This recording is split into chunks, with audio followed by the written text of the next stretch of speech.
अस्सलाम वालेकुम dear students, मैं हूं आपका केमिस्ट्री इंस्ट्रक्टर प्रोफेसर शहबाज। जैसे कि आप लास्ट लेक्चर में एटॉमिक साइज का ट्रेंड बहुत ही ज़बरदस्त तरीके से समझ चुके हैं, उसी से जुड़ा कॉन्सेप्ट आज हम पढ़ेंगे which is called ionisation energy. So ionisation energy को समझने के लिए हम ग्लास बोर्ड की तरफ चलते हैं। जी dear students, topic 1.8 ionization energy, detail से आयोनाइजेशन एनर्जी को समझेंगे। सबसे पहले my dear student, ionisation energy की डेफिनेशन को हम लोग स्टेट कर लेते हैं। What is ionization energy? Amount of energy required to remove an electron from outermost shell of an isolated gaseous atom. Dear students, definition लिखने के बाद डेफिनेशन को समझना बहुत ज़्यादा ज़रूरी है। डेफिनेशन को समझने के लिए मैं एक डायग्राम ड्रॉ करूंगा ताकि आप इसको आराम से समझ सकें।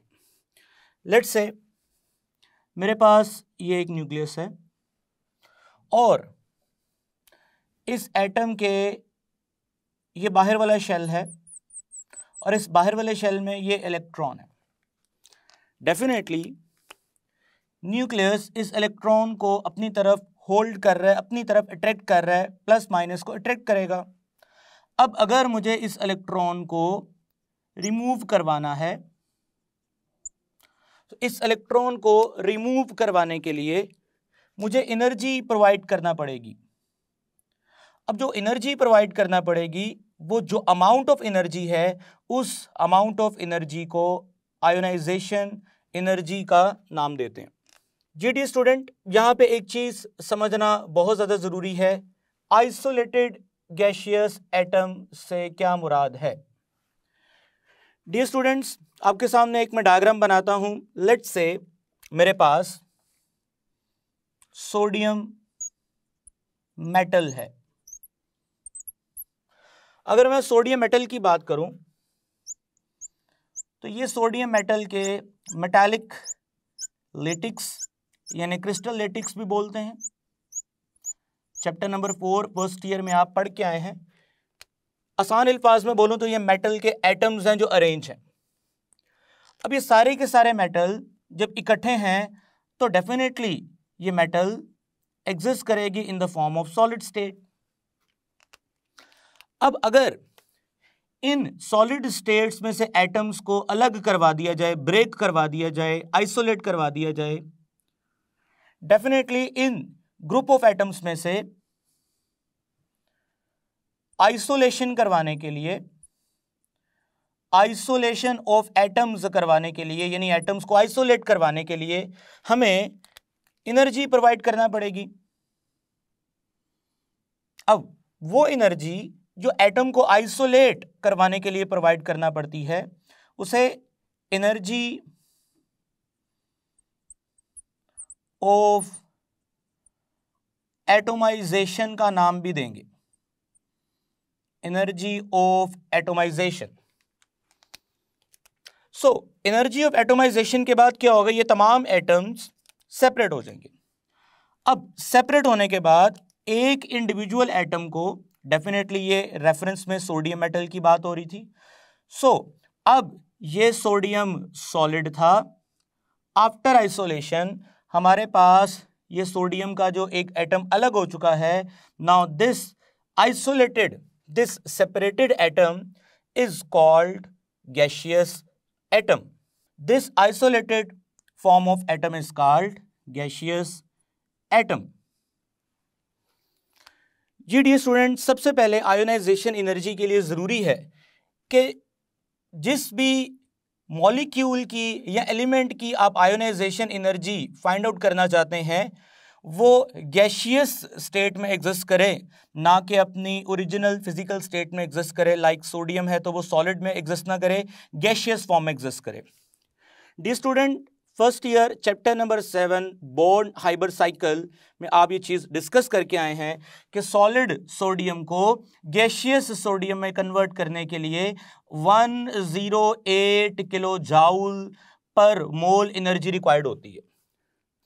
जी डी स्टूडेंट, अब इस सोडियम गैशियस में से अगर मैं इलेक्ट्रॉन निकालता हूं, देन इस सोडियम पे +1 चार्ज आएगा। अब इस गैशियस एटम में से इलेक्ट्रॉन को नॉकआउट करवाने के लिए जो एनर्जी रिक्वायर्ड होगी, उस एनर्जी को हम आयोनाइजेशन एनर्जी का नाम देंगे। सो अगर एग्जाम के अंदर एमसीक्यू आता है कि सोडियम सॉलिड में से अगर आपने इलेक्ट्रॉन निकलवाना है, सो टोटल एनर्जी कितनी लगेगी, तो उसके लिए आपको इस आयोनाइजेशन एनर्जी में जो कि 496 किलो जाउल पर मोल है, उसमें 108 ऐड करना पड़ेगा अगर यहां पे सॉलिड लिखा होगा, और अगर यहां पे गैशियस लिखा होगा तो देन 496 इसका राइट आंसर होगा। आई रियली होप कि आपको डेफिनेशन क्लियर है। Amount of energy to required to remove an electron from outermost shell of an isolated atom में से इलेक्ट्रॉन निकालने के लिए जो एनर्जी रिक्वायर्ड है, उसको हम आयोनाइजेशन एनर्जी कहते हैं। जीडीए स्टूडेंट्स, अब हम कुछ मजीद टर्म्स की बात करेंगे, कुछ ट्रेंड्स की बात करेंगे, कुछ ग्राफ्स की बात करेंगे। तो अपने लेक्चर को आगे बढ़ाने के लिए कुछ फैक्टर्स लिखते हैं जिन पे आयोनाइजेशन एनर्जी डिपेंड करती है। The number 1 factor, factors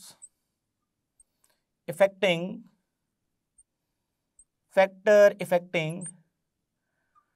ionization energy। GDA student, वैसे तो हमारे सिलेबस में 4 फैक्टर डिस्कस हैं, हम 5 फैक्टर डिस्कस करेंगे। एंट्रेंस टेस्ट के हवाले से भी इसमें पॉइंट सारे क्लियर करेंगे। The number 1 factor is ionization energy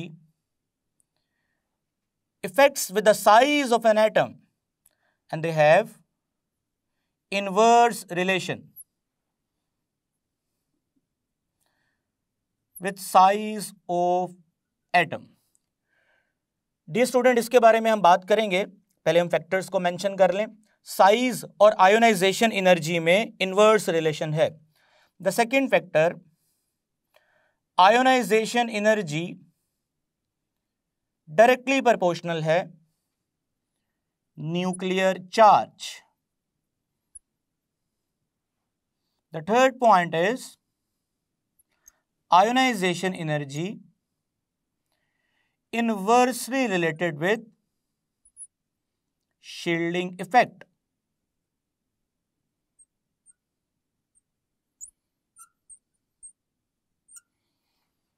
GDA student, ये तो बड़े बेसिक से इफेक्ट्स हैं, ये हमारे सिलेबस में है, इसको इंशाल्लाह डिटेल से डिस्कस करेंगे। The fourth factor is ionization energy directly proportional है stable electronic configuration.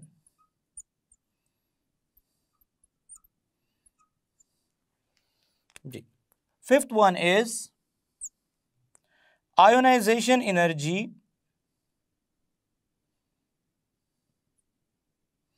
Directly proportional positive charge. और लास्ट में आपको एक और फैक्टर बताया जाएगा जिसको हम नंबर तो नहीं कर सकते, पेनिट्रेशन इफेक्ट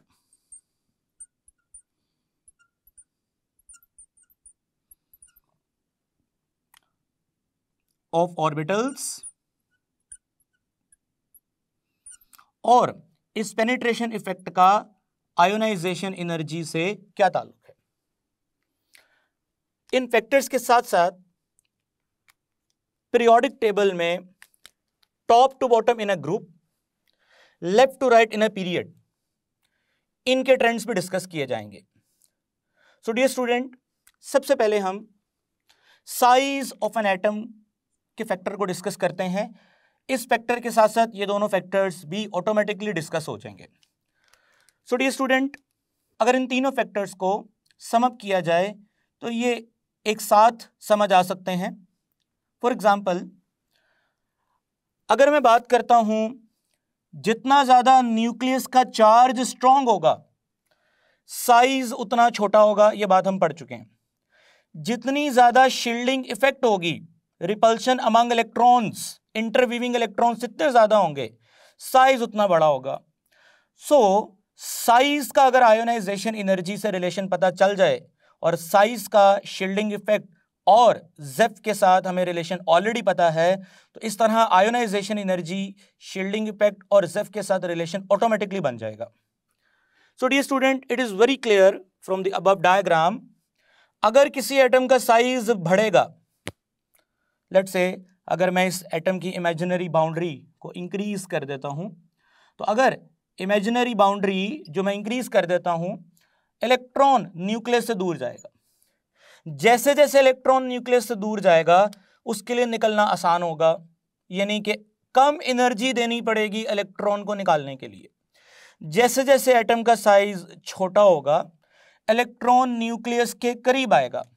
जैसे इलेक्ट्रॉन न्यूक्लियस के करीब आएगा, इलेक्ट्रॉन के लिए निकलना मुश्किल होगा, आयोनाइजेशन एनर्जी ज्यादा होगी। So dear student, ionisation energy और साइज में इनवर्स रिलेशन है। साइज बढ़ेगा, इलेक्ट्रॉन के लिए निकलना आसान होगा, मींस आयोनाइजेशन एनर्जी कम होगी। साइज कम होगा, आयोनाइजेशन एनर्जी ज्यादा होगी। दोनों में कौन सा रिलेशन है? इनवर्स।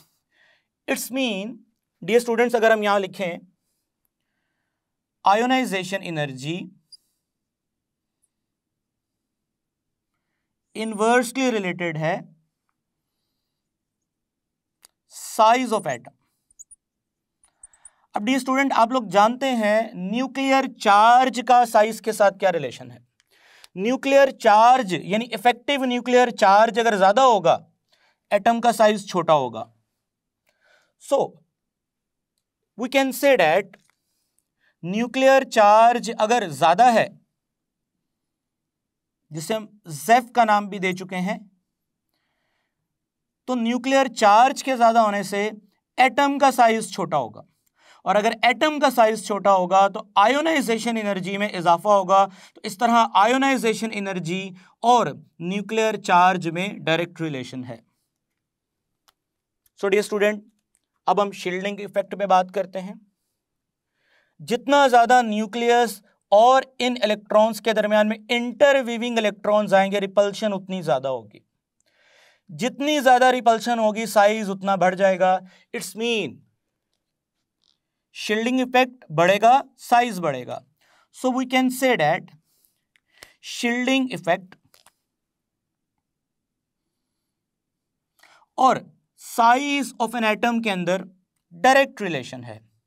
सो शील्डिंग इफेक्ट बढ़ेगा, साइज ऑफ एन एटम बढ़ेगा। साइज ऑफ एन एटम बढ़ेगा, आयोनाइजेशन एनर्जी कम होगी। इट्स मीन शील्डिंग इफेक्ट के बढ़ने से आयोनाइजेशन एनर्जी में कमी आएगी बिकॉज ऑफ साइज। सो ये तीनों फैक्टर्स को इकट्ठा सम किया जा चुका है। अब हम इनके असरात पीरियोडिक टेबल में देखेंगे, टॉप टू बॉटम या left to right. Dear students, last lecture में आपको ये बात अच्छे से मैच्योर करवा दी गई है कि टॉप टू बॉटम एटम के साइज में रेगुलर इंक्रीमेंट आता है और left to right regular decrement आता है, यानी इन पीरियड्स एटम का साइज छोटा होगा और इन ग्रुप्स एटम का साइज बड़ा होगा। सो इन पीरियड एटम का साइज छोटा होगा। सो अगर साइज एटम का छोटा होगा तो आयोनाइजेशन एनर्जी में इजाफा होगा। अगर आप पीरियड्स को देखें, लिथियम, बेरिलियम, आप सब जानते हैं lithium, beryllium, boron, carbon, nitrogen, oxygen, fluorine, this is P2, second period के एलिमेंट हैं ये सारे। सो लेफ्ट से राइट साइज छोटा होगा। अब साइज के छोटा होने से आयोनाइजेशन एनर्जी ज्यादा हो रही है। लिथियम में से इलेक्ट्रॉन निकालना है तो 520, ब्रिलियम में से इलेक्ट्रॉन निकालना है तो 899, बोरोन में से निकालना है तो 801। अब आप कहें सर ये वैल्यू डाउटफुल है, क्योंकि आपने बोला वैल्यू में साइज की कमी से आयोनाइजेशन एनर्जी ज्यादा होनी चाहिए। सो ये वैल्यू ज्यादा होने की बजाय कम हो रही है, सो हम इसको स्टार लगाते हैं, क्योंकि हम इस एक्सेप्शनल बिहेवियर को या इस डिविएशन को हम लोग इस पॉइंट में डिस्कस करेंगे। स्टेबल इलेक्ट्रॉनिक कॉन्फ़िगरेशन का आयोनाइजेशन एनर्जी से क्या ताल्लुक है, तो सो हम इसको मार्क कर लेते हैं। ये वैल्यू क्यों कम हुई है इसको हम डिस्कस करेंगे। डियर स्टूडेंट्स आगे देखें, 1086 वैल्यू बढ़ गई, 1402 वैल्यू बढ़ गई, वैल्यू बढ़ती जा रही है। सो हम एक्सपेक्ट कर रहे थे कि सेम चेंज इसी तरह 1402 से वैल्यू बढ़ते हुए ऑलमोस्ट 1500 तक वैल्यू ऑक्सीजन की जाएगी, बट ऑक्सीजन की वैल्यू फिर डिक्रीज कर गई।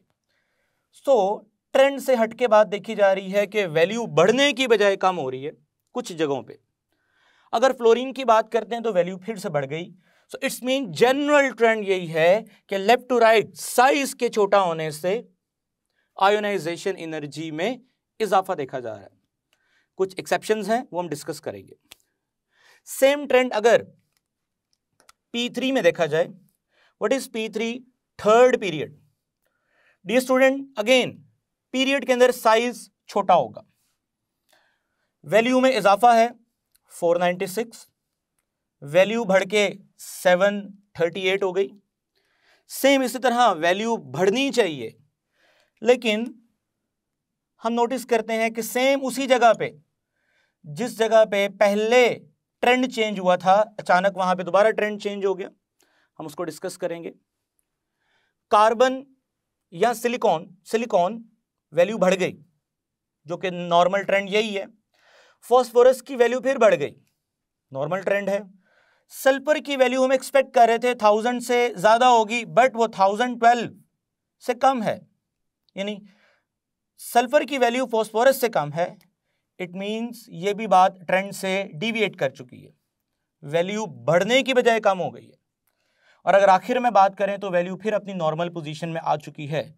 डियर स्टूडेंट हमने ये नोटिस किया कि सेम जगहों पे ट्रेंड चेंज हो रहा है, तो कोई ना कोई प्रॉब्लम इन दोनों के अंदर कॉमन होगा जिसकी वजह से ये ट्रेंड चेंज हो रहा है, और इंशाल्लाह उस चीज को हम डिस्कस करेंगे पॉइंट नंबर 4 में। अब इसी चीज को पहले हम ग्राफ में डिस्कस कर लेते हैं। जी डियर स्टूडेंट्स, क्योंकि हमने ग्राफ लिथियम से शुरू किया है, यू नो कि P1 जो फर्स्ट पीरियड होगा उसमें हाइड्रोजन की वैल्यू कम होगी, हीलियम की वैल्यू ज्यादा होगी, क्योंकि उसका साइज क्या है, छोटा है। तो एक्स एक्सिस पे मैंने एटॉमिक नंबर लिया और वाई एक्सिस पे मैंने आयोनाइजेशन एनर्जीज की वैल्यूज किलो जाउल पर मोल में लिखी हैं। सो अगर मैं लिथियम से बात करता हूं, चूंकि हाइड्रोजन की कम होगी, हीलियम की ज्यादा होगी, लेफ्ट टू राइट वैल्यू बढ़ रही है, ये तो बात हो चुकी है। लिथियम के बाद नेक्स्ट ब्रिलियम के बाद ये वो पॉइंट है जो ग्राफ पे इंडिकेट कर रहा है कि ग्राफ ऊपर जाने की बजाय वैल्यू बढ़ने की बजाय कम हो चुकी है, तो हम इसको भी पॉइंट आउट कर लेते हैं यहां पे। सो कार्बन की वैल्यू बढ़ रही है अकॉर्डिंग टू ट्रेंड, नाइट्रोजन की वैल्यू बढ़ रही है अकॉर्डिंग टू ट्रेंड। नाइट्रोजन के बाद ऑक्सीजन की वैल्यू में भी ग्राफ ऊपर जाना चाहिए था, बट ग्राफ नीचे आ गया, हम उसको मार्क कर लेते हैं। सिमिलरली नियोन जो कि नोबल गैस है, मैंने उसको मेंशन नहीं किया, जरूरत नहीं है, सब लोग जानते हैं। They have very high ionisation energy because of very small size and very stable. Sodium again, अब हम P3, ये P2 की बात हो रही थी यहां पे, और ये थर्ड पीरियड की बात हो रही। डियर स्टूडेंट P3 में आप देखें सोडियम, उसके बाद मैग्नीशियम, और उसके बाद अगेन ट्रेंड ऊपर जाने की बजाय नीचे आ गया, और एल्यूमिनियम को मार्क कर लेते हैं क्यों नीचे आया। Similar silicon, phosphorus, sulphur trend के मुताबिक डिविएशन शो कर रहा है, इसलिए इसको भी हम मार्क कर लेते हैं, ब्लू से मार्क करते हैं। और लास्ट में chlorine, again value generally increase कर रही है। डियर स्टूडेंट, इन एक्सेप्शनल बिहेवियर्स को हम डिस्कस करेंगे, लेकिन उससे पहले हम चाहेंगे कि हम ग्रुप्स के अंदर का ट्रेंड भी देख लें। जैसे कि वाज़ेह है कि टॉप टू बॉटम एटम के साइज में रेगुलर इंक्रीमेंट आ रहा है। अब top to bottom regular increment की वजह से साइज बढ़ेगा और साइज के बढ़ने से आयोनाइजेशन एनर्जी में कमी आएगी। जी डियर स्टूडेंट, आप देख सकते हैं lithium, sodium, potassium, rubidium, caesium, ये फर्स्ट ग्रुप का टॉप टू बॉटम ट्रेंड है। लिथियम का साइज चूंकि सबसे छोटा है, सो उसकी आयोनाइजेशन एनर्जी सबसे हाईएस्ट होगी। बॉटम पे आ जाएं, सोडियम का साइज बड़ा है, सो सोडियम की आयोनाइजेशन एनर्जी लिथियम से कम होगी, विच इज ऑलमोस्ट 496। जी डियर स्टूडेंट, इसी तरह अगर आप नीचे मूव करेंगे तो वैल्यू में रेगुलर डिक्रीमेंट देखेंगे, रेगुलर कमी देखेंगे, जैसे कि आपको स्क्रीन पे दी गई डिस्क्रिप्शन या स्क्रीन पे दी गई पिक्चर में वैल्यूज नजर आ रही हैं। टॉप टू बॉटम वैल्यू में ग्रुप्स के अंदर रेगुलर कमी दिखाई दे रही है। जी डियर स्टूडेंट्स, अब इस बात के बाद हम चलते हैं फोर्थ पॉइंट की तरफ। ट्रेंड्स को डिस्कस कर लिया, आयोनाइजेशन एनर्जी और स्टेबल इलेक्ट्रॉनिक कॉन्फ़िगरेशन का डायरेक्ट रिलेशन है। इसका क्या मतलब है? इस चीज को समझने के लिए पहले हमें ग्रुप्स की जनरल इलेक्ट्रॉनिक कॉन्फ़िगरेशन लिखनी पड़ेगी। अब ये जनरल इलेक्ट्रॉनिक कॉन्फ़िगरेशन से क्या मुराद है, मैं आपको इसकी एग्जांपल देता हूं। जी डियर स्टूडेंट, सबसे पहले जनरल इलेक्ट्रॉनिक कॉन्फ़िगरेशन से क्या मुराद है, इसको समझ लें।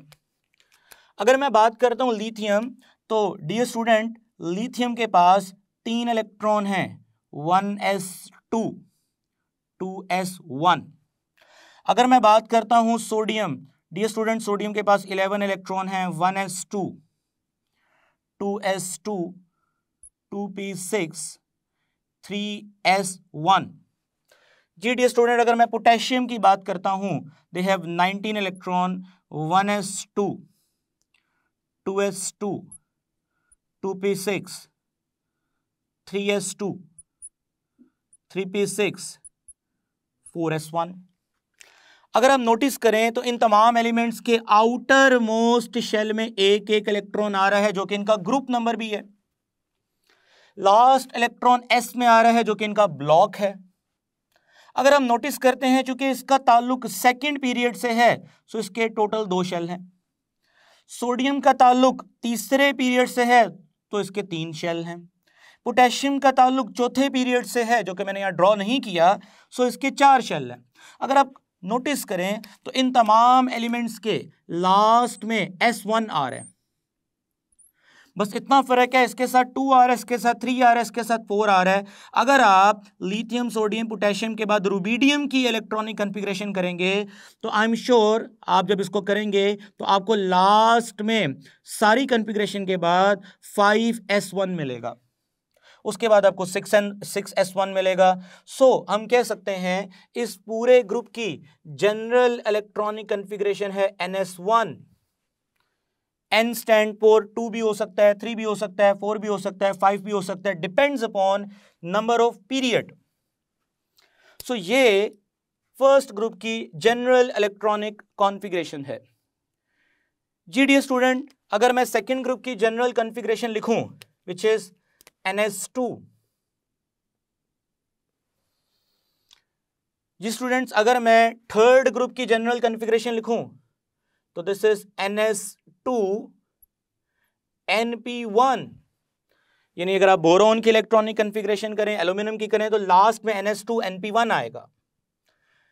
कार्बन या सिलिकॉन की करेंगे तो लास्ट में आपको ns2 एंड np2 मिलेगा। इसी तरह अगर आप नाइट्रोजन की करेंगे तो लास्ट में आपको ns2 np3 मिलेगा।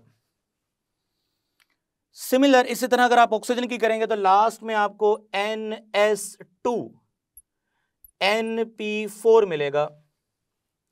जी स्टूडेंट्स, अगर आप फ्लोरीन की करते हैं तो आपको लास्ट में NS2 NP5 मिलेगा। या ये जनरल है, यानी कि आप इस पूरे ग्रुप की कॉन्फ़िगरेशन करेंगे तो लास्ट में आपको NS2 NP5 ही मिलेगा। फ्लोरीन के केस में 2 आएगा दोनों के साथ, क्लोरीन के केस में दोनों के साथ 3 आएगा। यहाँ पे ऑक्सीजन के केस में दोनों के साथ 2 आएगा, सल्फर के केस में दोनों के साथ 3 आएगा।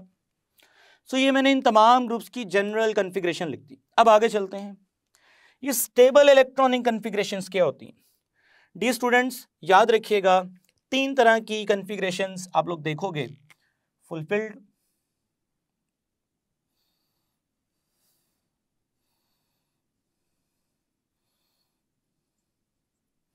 जी कॉन्फ़िगरेशन, इलेक्ट्रॉनिक कॉन्फ़िगरेशन 3 टाइप्स की होती हैं। नंबर 1 फुलफिल्ड, जो सबसे ज्यादा स्टेबल मानी जाती है। उसके बाद है हाफ फिल्ड, जो कि दूसरे दर्जे पे मानी जाती हैं। और सबसे आखिर में आता है पार्शियल फिल्ड, जो कि सबसे लीस्ट स्टेबल है, यानी कि इनमें से इलेक्ट्रॉन निकलना सबसे ज्यादा आसान है, इनमें से निकलना थोड़ा सा मुश्किल है, और इनमें से निकलना बहुत मुश्किल है। यानी अगर किसी एलिमेंट के पास पार्शियल फील्ड इलेक्ट्रॉनिक कॉन्फ़िगरेशन है तो वो इजीली इलेक्ट्रॉन लूज कर सकता है। हाफ फील्ड वालों को थोड़ा प्रॉब्लम होगा, क्योंकि स्टेबिलिटी ऑर्डर कहता है कि सबसे ज्यादा स्टेबल फुल फील्ड है, उसके बाद हाफ फील्ड है, और आखिर में पार्शियल फील्ड है। ये बात आपने फर्स्ट ईयर चैप्टर नंबर 5 में पढ़ी है। जी स्टूडेंट, डायग्राम की मदद से मैं आपको फुल फील्ड, हाफ फील्ड और पार्शियल फील्ड में डिफरेंस बता देता हूं। लेट्स से अगर मैं p ऑर्बिटल्स की बात करता हूं, आप सब जानते हैं p के 3 ऑर्बिटल्स होते हैं, px, py, pz। We all know that इनकी शेप डंबल लाइक होती है, लेकिन जनरली हम इसको सर्कल की फॉर्म में ही प्रेजेंट करते हैं। सो अगर px, py, pz के अंदर 2 इलेक्ट्रॉन्स हैं, सो ये कंप्लीट है, तो हम इसको बोलेंगे full field. G dear student, partial field से मुराद क्या है? This is full field.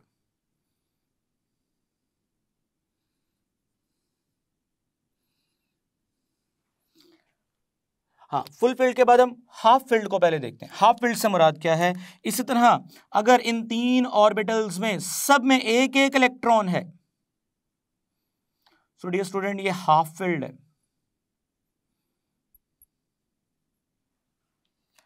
और आखिर में अगर बात करें पार्शियल फील्ड की, तो पार्शियल फील्ड से क्या मुराद है? अगर आपके पास 3 ऑर्बिटल हैं, px, py, pz, सो अगर किसी में एक इलेक्ट्रॉन भी है तो हम उसको पार्शियल फील्ड बोलेंगे। अगर किसी में 2 इलेक्ट्रॉन भी हैं तभी उसको पार्शियल फील्ड बोलेंगे। हाँ, अगर 3 है तो हाफ फील्ड बोलेंगे, लेकिन अगर 4 इलेक्ट्रॉन आ गए तब भी ये पार्शियल फील्ड है, और अगर 5 इलेक्ट्रॉन आ गए तब भी ये पार्शियल फील्ड है, और अगर ये छठा इलेक्ट्रॉन आ गया तो ये फुल फील्ड हो जाएगा। यानी हाफ और फुल के अलावा जो भी सिचुएशन है हम उसको पार्शियल फील्ड बोलते हैं। This is partial field. So dear student, अगर आप नोटिस करें बोरोन को या एल्यूमिनियम को, दोनों एलिमेंट्स की जो इलेक्ट्रॉनिक कॉन्फ़िगरेशन में p में एक इलेक्ट्रॉन है, सो अगर ये p अपना इलेक्ट्रॉन लूज कर दे, पीछे बचता है s। डियर स्टूडेंट, आप सब जानते हैं s के पास एक ही ऑर्बिटल होता है और उसके अंदर 2 इलेक्ट्रॉन्स हैं। अब s का एक ही ऑर्बिटल है और उसमें उसके इलेक्ट्रॉन मुकम्मल हैं। सो बोरोन या एल्यूमिनियम दोनों बड़ी ही आसानी से p का इलेक्ट्रॉन लूज कर देंगे, क्योंकि p के इलेक्ट्रॉन को लूज करने के बाद s में 2 इलेक्ट्रॉन पूरे हो जाएंगे। यानी बोरोन और एल्यूमिनियम अपने अंदर फुल फिल्ड इलेक्ट्रॉनिक कॉन्फ़िगरेशन को अचीव कर लेंगे। 3 ऑर्बिटल्स p के लिए होते हैं, s के लिए एक ही ऑर्बिटल होता है। डियर स्टूडेंट, अगर p में एक इलेक्ट्रॉन है तो इट्स मीन, लेकिन अगर वो निकल जाए, p खाली हो जाए, तो पीछे s जो बचेगा वो फुलफिल्ड हो जाएगा।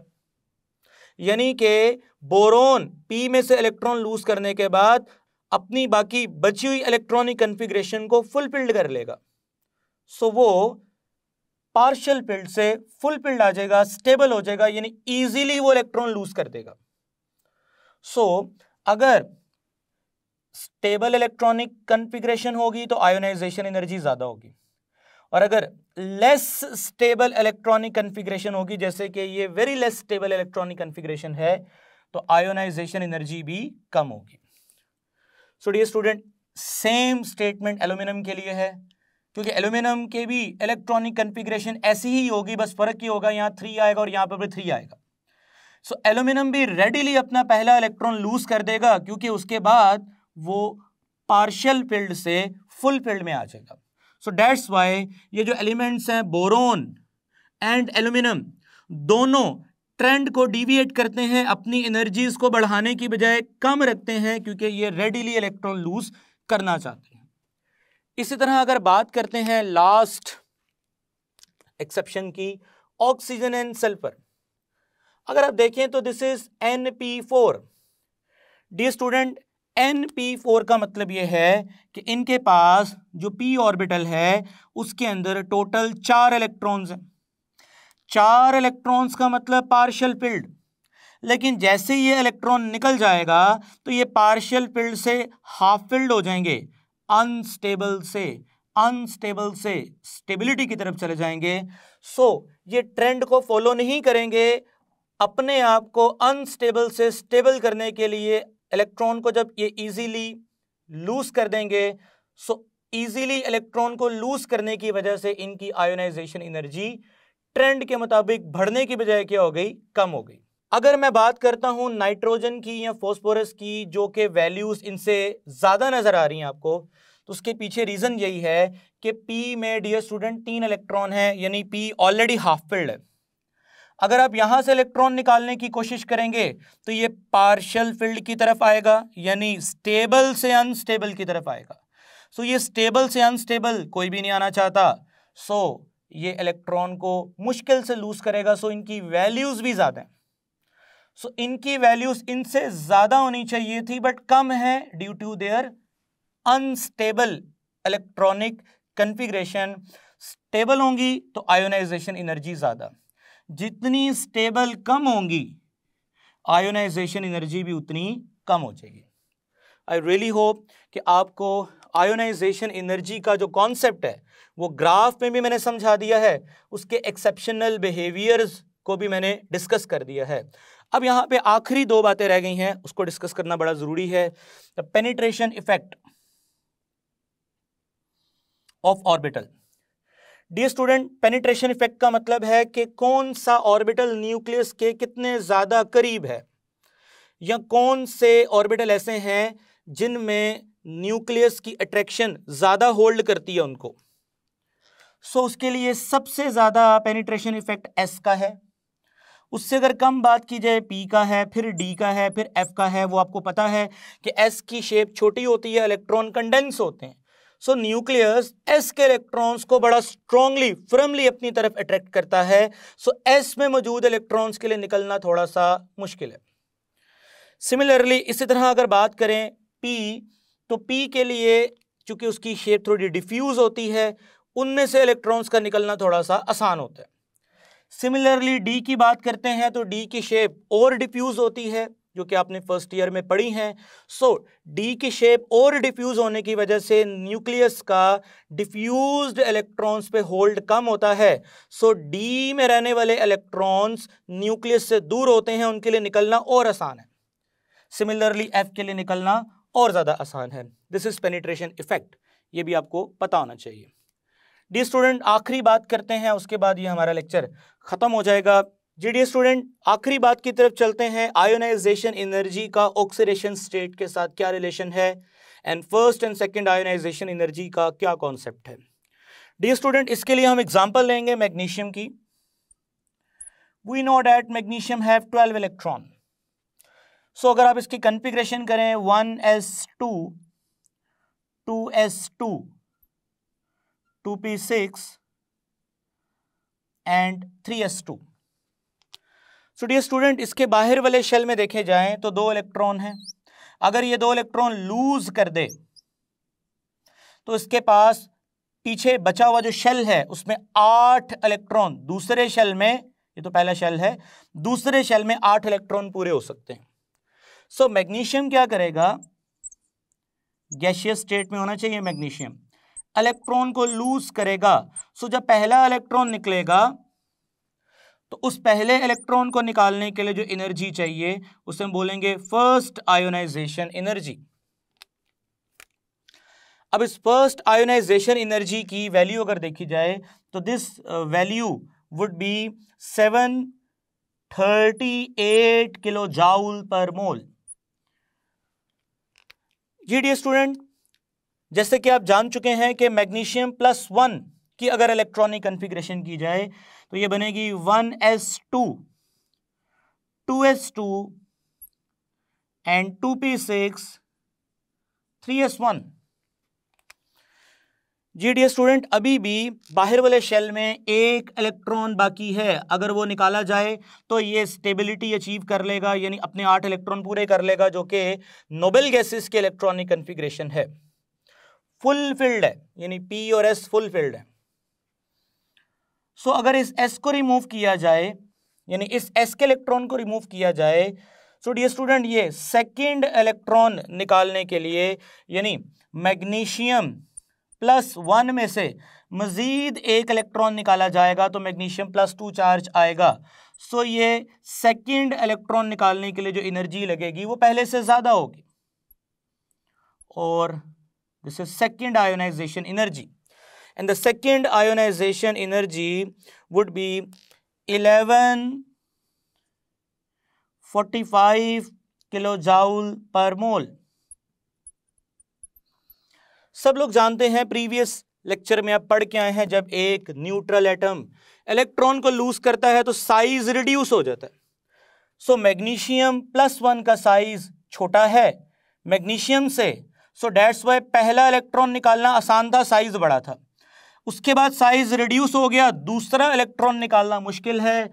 सो यहां पे एक बात समझ आ गई कि फर्स्ट आयोनाइजेशन एनर्जी कम होगी, सेकेंड आयोनाइजेशन एनर्जी हमेशा ज्यादा होगी। जी डियर स्टूडेंट, अगर मैं कोशिश करता हूं मैग्नीशियम +2 में से तीसरा इलेक्ट्रॉन भी निकलवाऊं, जो कि आप जान चुके हैं मैग्नीशियम +2 के पहले शेल में 2 और बाहर वाले शेल में 8 इलेक्ट्रॉन, 8 इलेक्ट्रॉन्स का मतलब है कि इसके S में भी 2 इलेक्ट्रॉन हैं और P में भी 6, यानी इसका P भी स्टेबल है और S भी स्टेबल है, क्योंकि दोनों फुलफिल्ड हैं। और नोबेल इलेक्ट्रॉनिक कॉन्फ़िगरेशन के मुताबिक इनके बाहर वाले शेल में 8 इलेक्ट्रॉन पूरे भी हो चुके हैं, तो ये बहुत ज़्यादा स्टेबल है। लेकिन अगर मैं बहुत ज़्यादा ताकत देने के बाद तीसरा इलेक्ट्रॉन भी रिमूव करवा दूं, जी डियर स्टूडेंट, ये तीसरा इलेक्ट्रॉन रिमूव करवाने के लिए जो थर्ड आयोनाइजेशन एनर्जी है मैग्नीशियम की, वो 7732 किलो जाउल पर मोल है। तो स्टूडेंट अगर आप देखें, first ionisation energy comparatively low थी, second ionization energy comparatively high, and third ionization energy comparatively very very high. So जब 2 आयोनाइजेशन एनर्जी में बहुत बड़ा गैप आ जाए तो समझ लीजिएगा कि नेचुरली बहुत बड़े गैप के बाद जो आयोनाइजेशन एनर्जी आपको मिल रही है, यानी इस वैल्यू में और इस वैल्यू में बहुत बड़ा गैप है। सो इसका मतलब मैग्नीशियम +2 नेचुरली तो हम लोग अटेन करवा सकते हैं, लेकिन मैग्नीशियम +3 नेचुरली मैग्नीशियम के ऊपर नहीं आ सकता, क्योंकि first ionisation energy naturally system के पास इतनी एनर्जी होती है कि मैग्नीशियम उसको यूटिलाइज कर ले। सेकेंड आयोनाइजेशन एनर्जी जितनी है, सिस्टम के पास 1145 किलो जूल एनर्जी होती है कि वो सेकेंड इलेक्ट्रॉन भी रिमूव कर ले, बट नेचुरली सिस्टम के पास इतनी वाफर मिकदार में एनर्जी नहीं होती कि वो थर्ड इलेक्ट्रॉन भी मैग्नीशियम का निकलवा सके। सो डियर स्टूडेंट, याद रखिएगा कि जब किसी आयोनाइजेशन एनर्जी का प्रीवियस आयोनाइजेशन एनर्जी के साथ बहुत बड़ा गैप आ जाए, तो वो बहुत बड़े गैप वाली आयोनाइजेशन एनर्जी जो है उसकी वजह से जो चार्ज आ रहा है वो पॉसिबल नेचुरली नहीं होता। सो इस तरह से इस वैल्यू में और इस वैल्यू में बहुत बड़ा गैप होने की वजह से ये बात फाइनल हो चुकी है कि मैग्नीशियम पे फाइनल चार्ज अगर कोई आएगा तो वो क्या चार्ज आएगा, +2, +3 नेचुरली पॉसिबल नहीं है। आई रियली होप आपको आयोनाइजेशन एनर्जी का कॉन्सेप्ट डिटेल से समझ आ चुका है। इंशाल्लाह नेक्स्ट लेक्चर में हम इलेक्ट्रॉन अफिनिटी पे बात करेंगे। तब तक के लिए मुझे इजाज़त दें। टेक केयर, अल्लाह हाफिज़।